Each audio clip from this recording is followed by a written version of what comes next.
Two redesign destiny business school. আজ আপনি এই ভিডিওটা পর্যন্ত এসে গেছেন মানে আপনার কিছু স্বপ্ন আছে, যে স্বপ্ন পূরণ করতে চান এবং আপনি একজন দায়িত্বশীল ব্যক্তি। জীবনে আমাদের প্রত্যেকের কিছু স্বপ্ন আছে এবং প্রত্যেকেই স্বপ্ন পূরণের জন্য শুরু করি, কিন্তু সেখানে আমাদের সিদ্ধান্ত একটি স্ট্রং না হওয়ার জন্য আমরা বেশিরভাগ সময় শুরু করার পরও স্বপ্ন পূরণ করতে পারি না। কিন্তু আপনি টোটালি ডিফারেন্ট। আজকে এই কোর্সটায় অনেকেই শুরু করেছিলেন, শুরু করার পর অনেকেই কোর্সটা কমপ্লিট করতে পারেননি, অনেকে শুরু করার পর মাঝপথে এসে ছেড়ে দিয়েছেন, অনেকে কোর্সটা শুরু করার পর কোর্সটা দেখেছেন কিন্তু নোট করতে পারেননি। আজকে তাকে জিজ্ঞাসা যদি করা হয় যে কোর্সটায় কী বুঝেছিলেন বা কোর্সটায় কী কী শিখেছেন, বলতে পারবেন না। অনেকে হয়তো নোট করা শুরু করেছে, তারপর যা শিখেছে সেটাকে ইমপ্লিমেন্ট করা হয়নি, এবং কিছু মানুষ যারা এটা শিখেছে, শেখার পর ইমপ্লিমেন্ট করার জন্য সিনিয়রের সাথে বসে প্রত্যেকটা স্কিল এক এক করে ডেভেলপ করে নিয়েছে।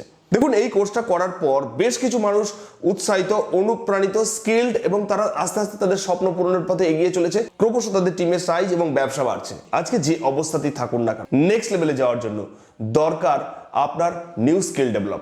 রিচ আর অ্যাভারেজ মানুষের মধ্যে পার্থক্য কি? Rich people always think about investment. আমাদের অর্থনৈতিক অবস্থা বা আমাদের ক্রাইসিস এটা ম্যানমেড। আজকে প্রত্যেকের জন্য গড 24 আওয়ার্স দিয়েছে। এই প্রত্যেকেই এই 24 আওয়ার্সের মধ্যে কিছুটা আপনার প্রেজেন্ট প্রফেশন, কিছুটা ফ্যামিলি মেনটেন করার পর দেখুন কিছুটা সময় বিনোদনে চলে যাচ্ছে। আর যারা রিচ পিপল তারা অলওয়েজ প্ল্যানিং করে এভরিডে কিছুটা সময় ইনভেস্টমেন্ট, কিছু নিউ নলেজ এবং নিউ স্কিলের প্রতি। এভরিডে যে অবস্থায় আছে তারপর new knowledge and new skill, new knowledge and new skill. But mostly average people ভাবনা চিন্তা করে না যে জলে যে স্কিল, যাই কিছু অপরচুনিটি থাকুক সেই অপরচুনিটিটা ওই একই নলেজ একই স্কিল দিয়ে কিছু অ্যাচিভ করার চেষ্টা করে। সেই জন্য কি হয়, বেশিরভাগ ক্ষেত্রে তার নিজের সম্বন্ধে কনসেপ্ট তৈরি হয় যে আমার জন্য এটা নয়, আমি তো শিখতে শুরু করেছিলাম, আমি তো বুঝতে শুরু করেছিলাম, আমি তো সেমিনারে গিয়েছিলাম, আমি তো ট্রেনিংয়ে গিয়েছিলাম, এটা ঠিক আমি পারছি না। তো ঘটনাটা তা নয়, কিন্তু এই শেখার ইচ্ছে, এই শেখার তাগিদ প্রত্যেকেরই তো বড় হওয়ার ইচ্ছে আছে। কোনো মানুষই যে অবস্থা আছে সেই অর্থনৈতিক অবস্থা থাকতে চায় না বা পরিবারকে তার থেকে বেটার জায়গায় নিয়ে যেতে চায়। কিন্তু তাহলে এত সুন্দর সিস্টেম, এত সুন্দর কোম্পানি, কিন্তু তার সত্ত্বেও সাকসেস কেন প্রত্যেকে পাচ্ছে না? এর সম্বন্ধে একটি গল্প বলবো। এক গুরুর আশ্রমে প্রতিদিন সকালবেলা শিষ্যরা শিক্ষা নিতে আসেন। ওই দিনও সকালবেলা শিষ্যরা শিক্ষা নিতে এসছেন। তার মধ্যে এক শিষ্য জিজ্ঞেস করলেন, গুরুদেব, আজকে আমরা সকলে যদি এখানে খেতে বসি, আপনি কিছু রুটি এবং খাদ্য যদি আমাদের দেন, আমাদের প্রত্যেকের একইভাবে পেট ভরবে। তাহলে বছরের পর বছর আমরা আপনার কাছে নলেজ নিচ্ছি, আপনি যা বলছেন সেরকম শিখতেও আসছি, কিন্তু প্রত্যেকের ক্ষেত্রে আধ্যাত্মিক উন্নতি একই ধরনের হচ্ছে না কেন?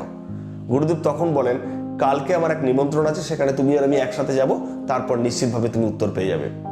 রাজি হয়ে যায়। পরের দিন সকালবেলা গুরু এবং শিষ্য বের হয়। একটি ধনী বাড়িতে নেমন্তন্ন ছিল। তার বাড়িতে পৌঁছানোর পর ওয়ার্ম ওয়েলকাম হয় এবং সেখানে তাদেরকে খেতে দেওয়া হয়, এবং তার সাথে ওই বাড়ির যে কর্তা, যে ধনী ব্যক্তি, তিনিও একই সাথে খেতে বসেন। প্রত্যেককে ঘি মাখা রুটি, সবজি, তার সঙ্গে বিভিন্ন ধরনের মিষ্টি একসাথে খেতে দেওয়া হয়।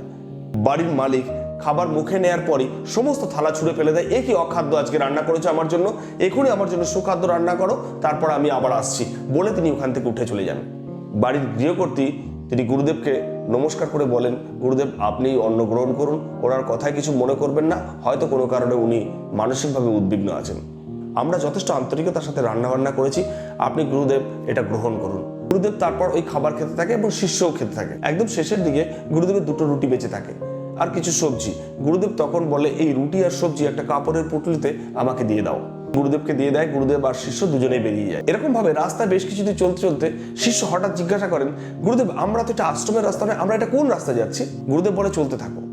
আরো কিছুদিন যাওয়ার পর শিষ্য বলে, গুরুদেব আমি আপনাকে একটা প্রশ্ন করেছিলাম, আপনি সেই প্রশ্নের উত্তর আজ দেবেন বলেছিলেন। গুরুদেব বলে, চলতে থাকো। এরকম আরো বেশ কিছুদিন চলতে এক গাছের তলায় গুরুদেব গিয়ে পৌঁছয়। সেই গাছের তলায় শতচ্ছিন্ন বস্ত্র পরে থাকা ক্ষুধার্ত ব্যক্তির কাছে যায়। গুরুদেব তার সামনে বসে কাপড়ের পুটলিটা বার করে খাবার মেলে ধরার সাথে সাথেই সেই ক্ষুধার্ত মানুষটি এই খাবার খাওয়া শুরু করে। এই ফাঁকে গুরুদেব শিষ্যকে জিজ্ঞেস করে, আজকের খাবার কেমন ছিল বলতো? শিষ্য তখন বলে, অসাধারণ সুস্বাদু খাবার ছিল, খুবই ভালো লেগেছে, এবং আমি দুটো রুটি আজকে বাড়তিও খেয়েছি। গুরুদেব প্রশ্ন করে, আর কিছু? বলছে, না সত্যিই সুস্বাদু ছিল, দীর্ঘদিন এরকম খাবার খাইনি, আমার সত্যি আজকে মন ভরে গেছে। গুরুদেব বলেন, আর কিছু? উনি বলেন, না আমার তো সত্যিই খুব ভালো লেগেছে। ততক্ষণ এই ক্ষুধার্ত ব্যক্তির খাবার খাওয়া হয়ে গেছে। গুরুদেব তাকে জিজ্ঞাসা করে এই খাবারটা কেমন ছিল। সে তখন উপরের দিকে হাত জড়ো করে প্রণাম করে বলে, এটা ঈশ্বরের আশীর্বাদ। আমি আজকে খাবার না পেলে মারাই যেতাম। ঈশ্বর অসীম করুণাময়, তিনি আমাকে এই আশীর্বাদ আজকে দিয়েছেন, আমাকে এই নতুন জীবন উনি দিয়েছেন। এত সুস্বাদু অমৃততুল্য খাবার আমি জীবনে কখনো খাইনি। আবার ঈশ্বরকে ধন্যবাদ দিতে শুরু করেন। তখন গুরুদেব বলেন, খাবার একই, বাড়ির গৃহকর্তার কাছে এটা অখাদ্য, তোমার কাছে সুস্বাদু, আর একজনের কাছে গড ব্লেসিংস। তাহলে খাবারের কোনো পরিবর্তন হচ্ছে না, হচ্ছে খিদে।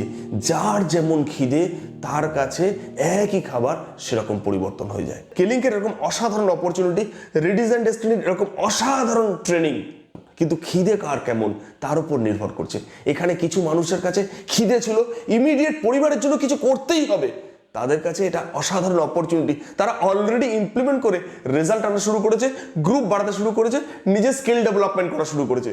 কিছু মানুষ ট্রাই করছিল এখান থেকে ভালো কি হতে পারে দেখা যাক। কিছু মানুষ দেখতে এসেছিল দেখি এটা কেমন অপরচুনিটি। তাহলে এক একজনের এক এক রকম কাজ করছে, কারণ আপনি কারোর খিদে তৈরি করতে পারবেন না।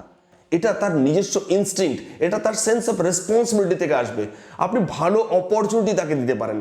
সো এক্ষেত্রে যেটা গুরুত্বপূর্ণ, বেশি বেশি লোককে রিক্রুটমেন্ট করে এই কোর্সে ইনভলভ করুন।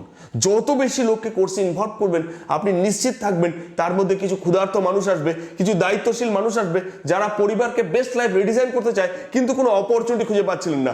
তারা আপনার জীবন বদলে দেবে। একটি মানুষ আপনাকে ক্রোড়পতি বানাতে পারে। জাস্ট গোটা জীবনে একটি মানুষ, এই একটি মানুষকে খুঁজে পাওয়ার জন্য আপনাকে হয়তো বেশ কিছু রিক্রুটমেন্ট প্রসেসের মধ্যে দিয়ে যেতে হয়। আপনি অলরেডি কোর্সের মধ্যে আছেন, কোর্সে যে যে স্কিলগুলো আপনি শিখেছেন সবকটাকে আপনি ডেভেলপ করে ফেলেছেন নিজের মধ্যে।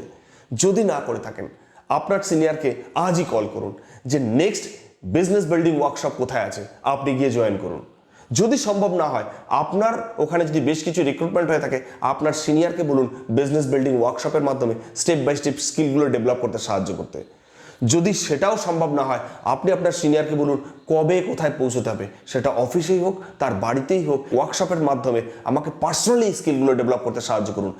নিশ্চিত থাকুন আজকের আপনি এই ওয়ার্কশপগুলো কমপ্লিট করার পর আপনার মধ্যে ইনভাইটেশন স্কিল, আপনার মধ্যে লিস্ট বিল্ডিং ক্যাপাসিটি, লিস্ট তৈরি করার আর্ট শিখে যাবেন, আপনার ইনভাইটেশন স্কিল বাড়বে, আপনার প্রেজেন্টেশন স্কিল অসাধারণ হবে, আপনি যে কোনো মানুষের প্রাইমারি মোটিভেটিং ফ্যাক্টর বার করতে পারবেন, আপনি অবজেকশন হ্যান্ডলিংয়ে মাস্টার হয়ে যাবেন।